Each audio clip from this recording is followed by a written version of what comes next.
Hello, my name's Colton Kessick. This is Unit 1 podcast. I'm going to be going over the warm-ups, the assessment, and the essential questions. And yeah, so let's dive right into it. First things first. First question, the warm-up Dr. Frank gave us is, what is a nation? I said a nation is a huge amount of people that are united together.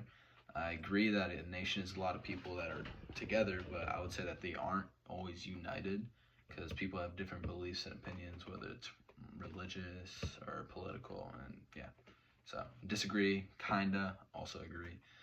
And the next one is America a nation? I said America is a nation that is divided and may not always be united. I completely agree with that because, we're always going to disagree with each other, but America is a nation. Next question is, what does it mean to analyze literature? I said to analyze literature is to dive deep into the context and to fully understand the words in a full detail. I completely agree with this. I would say that also it means to annotate and analyze and underline and stuff to fully understand it, but ultimately I do agree. And then the next one is, what is the biggest question that the Crucible raises for you, and does the text itself help you to answer that question? I said that my biggest question on the Crucible is, did the girls really fake it? And I do not agree with that at all. That was kind of lazy and not really the biggest question. I would say now that the biggest question is probably, why did John Proctor just admit that it was him and lie and say that he was doing witchcraft or whatever, because he got killed for it. So I was kind of confused there, but the text definitely makes it clear that he was doing it for to have goodwill and kind of turning to the good side, I guess, in a way. But yeah. Warm-up number 3 is, can you choose what you believe, and can belief be formed at will? I would say that you can choose what you believe, which may be based on biasm, but ultimately you can't choose. So for this one, I do think that you can choose what you believe, for sure. You can choose if you want to be a Christian or atheist or whatever, any religion, but ultimately I feel like whether if you go to Covenant, then you might be a little bit more biased because of your friends, or if your family members are Christian, then you might kind of lean towards that side. So you definitely can choose though. And can it be formed at will? Yes, it's from the beginning, so it'll build up what your belief is, I guess. So yep. Next one is, how do you deal with your guilt? This was a pretty cool question to me. I remember Dr. Frank explaining it, but I say guilt is a way for me to confess that I have made a mistake, and for me that is a way for me to ask for forgiveness to the Lord. I completely agree with this one. This is a way for me to own up to my mistake, knowing that I did the sin. So it's a way for me to confess up. So it's a good thing, even though it may suck, that feeling of guilt in a way. So next question is, what's your favorite thing about America? If so, what is it and why? I said my favorite thing about America is the food, because it's very tasty and has many delicious flavors. I'm going to disagree. I was being lazy. I would say that my favorite thing about America is the freedom that we have and the choice of religion, and if you want to be Republican, Democrat, political wise. So disagree with that one. And then, can you name a favorite thing about Christianity? I said my favorite thing about Christianity is the support and comfort that it brings whenever you're struggling or need help. There's always someone to help, whether it's Jesus, a Young Life leader, or just my parents. If you're struggling, then you can always get help. So that's one thing that I love about being a Christian. So yeah. Next question is, take a few minutes to go over the century. Oh wait, no. We could easily ask whether John Proctor finds his goodness. Actually, that is one of the questions on the summary reading guide. And we could easily map out a range of answers. We'd get the voices of on the yes side of things and on the no side of things, and likely some shades of gray in the between yes and no. I want to take that question next level. Who gets to decide whether John Proctor finds his goodness? For this one, I said that Jesus gets all authority over whether John Proctor found his goodness or not. We know he's not perfect, but only Jesus knows his change or not. So I agree with this. It's also God. It says in the book that it's God who has complete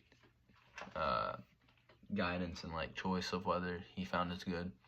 So pretty much the same thing. So I agree with that totally.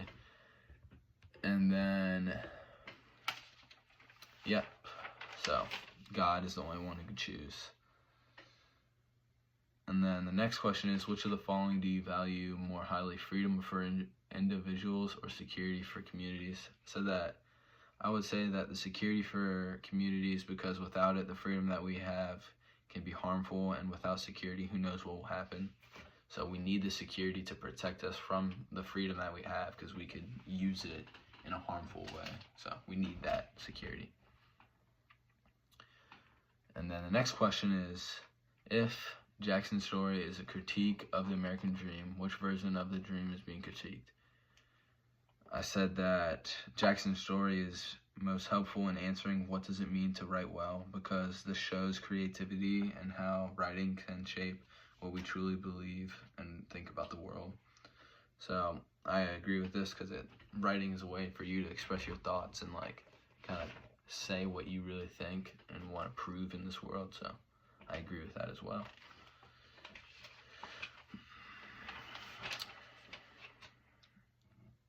And then next warm-up question is, can you think of one single thing that would solve all of your problems, make you feel completely successful, create lifelong happiness by itself?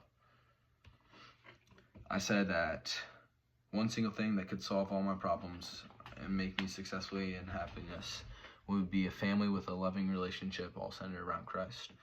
And I completely agree with this. I know some people may think it's money or fame and all that stuff, but for me, I would say just having a loving family that's centered around Christ in a house is perfect, and that's all you need to live a life, really. So I agree with that one as well. And then now imagine, what will your life be like if you, despite all of your best efforts, are never able to attain that one thing that would make your life whole and complete?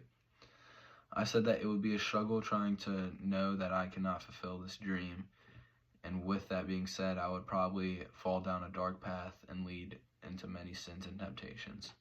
So I would agree with that. I feel like it would be rough if I couldn't accomplish just having a family in a house that's centered around Christ. So that would be rough. I would probably keep trying to accomplish that, but if I could never get that, then it would be not good, and it would lead to depression and stuff like that. So not good. Next question is, can you celebrate and critique something at the exact same time? I said, yes, you can celebrate and praise something while trying to make it better. If you care about something and want it to be better, you will want to critique it to praise it even more. If you have enough care for something, you will be dying for criticism from someone or yourself. So if you really have a feeling that you want to be good at something, or if you want to accomplish this, then you're going to want criticism from other people to help you celebrate what you're doing. So you're going to want that if you care so much about it. So I agree with that one as well. Okay. Next warm-up is, which of our summer reading plays, The Crucible and The Raisin in the Sun, provides insight to American life today? Why? This one, I said that I think that the American life is resembled by The Raisin in the Sun more, because it can describe how people treat others and think about people. And especially now with our lifestyle and how we live, with the hate and crime and sin that's just constantly being spread, I feel like The Raisin in the Sun would describe the American lifestyle now more than ever, because it's racism and this hate and crime all over the place and not good stuff. But it also shows that there's like happiness outside of that stuff, which is good. So I also agree with that one. Okay, so those are all the warm-ups that we went through in Unit 1. Mainly, I agree with most of them. Some of them, critique them a little bit, but mostly I agree with. So those are our warm-ups. Now, I'm going to go over 2 texts from this unit that really stuck out to me and kind of had a big impact, I guess, on the unit that I noticed the most. So first up, we got The Crucible, Arthur Miller. I got one quote. Where is it? Here. On page 127, Arthur Miller says, or it's Proctor speaking, he says, "Then who will judge me?" Suddenly clasping his hands, God in heaven. What is John Proctor? What is John Proctor? He moves as an animal and a furry is riding in him. A tantalized search. I think it is honest. I think so. I am no saint. As though she had denied this, he calls angrily at her. Let Rebecca go like a saint. For me it is fraud. So this is John Proctor admitting that he did the wrong and he's not good, I guess, and he's owning up to it. And he's saying that God will judge him and not the other people. So I feel like this is what kind of we need to realize as Christians, is that what other people think and will accuse you of doesn't really matter, but what God does at the gates of heaven, I guess. So that's a really cool example of someone turning to good and like knowing that you just put all your faith in God and things will go good. So that's Arthur Miller in The Crucible. That's one of my references. And then another one is the poem Let America Be America Again by Langston Hughes. And just the first stanza, it says, let America be America again. Let it be the dream it used to be. Let it be the pioneer on the plain, seeking a home where he himself is free. That's Langston Hughes, and I feel like that's just kind of growing and growing through our country and world, just with hate and crime and all this bad stuff. And people like me, I would say that I really would want America to be how it used to be and just kind of go back to the old times, I guess. And we're quickly actually just fading away from that stuff and forgetting all the good things that we used to have. So I remember reading that, and that was pretty big time, just thinking about what America has come to, I guess. So yeah, that's Langston Hughes. All right, those are my references. Now I'm going to go over one of the essential questions that we have been over, and I'm going to do, what is freedom? And I said that freedom is the ability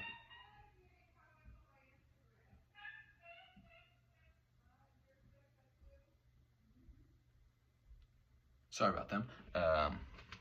What is freedom? I said that freedom is the ability to live on your own with your own terms and beliefs.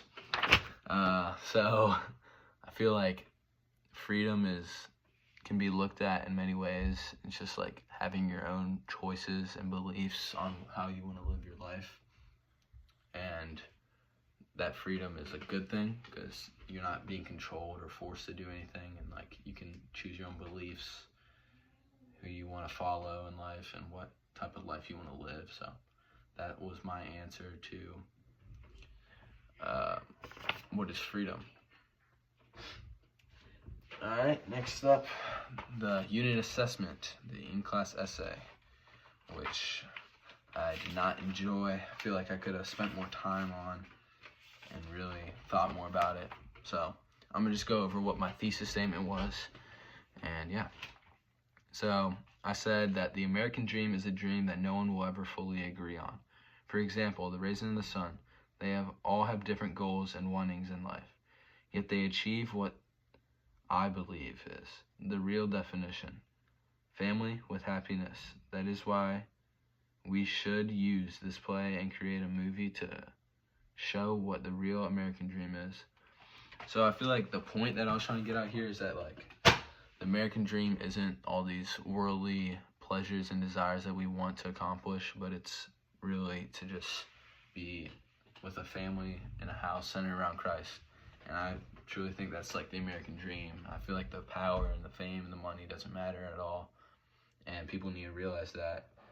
But in a way, I feel like I could have done a better thesis statement to explain that with points, and yeah, definitely could have added to that. So, but that is going to be a wrap on Unit 1. I enjoyed the books, especially Raising the Sun. That was probably one of my favorite books that we've read at Covenant. But otherwise, unit warm-up questions are a cool way to kind of express our thoughts and feelings, so I like doing that. But yeah, I think that covers it. So yeah, thank you for listening, and I'll see you in Unit 2. Yeah, bye.